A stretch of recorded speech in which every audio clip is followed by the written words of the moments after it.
भगवान वर्धमान महावीर का जन्म 599 ईसा पूर्व वैशाली, वर्तमान बिहार के पास कुंड ग्राम में हुआ था।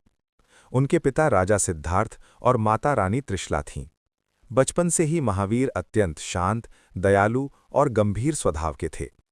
जवानी में भी वे राजसी सुख सुविधाओं में रहते हुए आत्मचिंतन और संयम की ओर अधिक झुके रहते थे। उन्होंने विवाह किया था और उनकी एक पुत्री भी थी, लेकिन भोग विलास में उनकी कोई रुचि नहीं थी।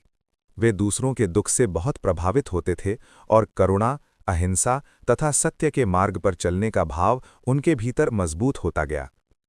30 वर्ष की आयु में उन्होंने अपने माता पिता के निधन के बाद सभी सांसारिक बंधनों को त्याग दिया और संन्यास ग्रहण कर लिया।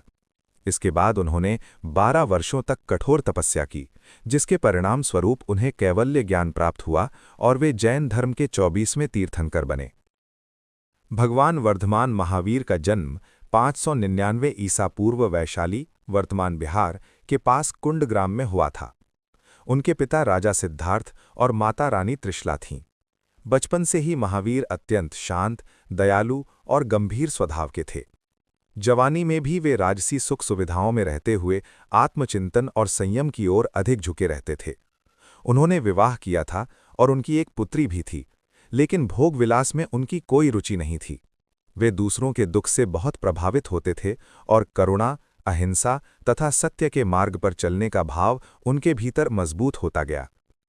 30 वर्ष की आयु में उन्होंने अपने माता पिता के निधन के बाद सभी सांसारिक बंधनों को त्याग दिया और संन्यास ग्रहण कर लिया।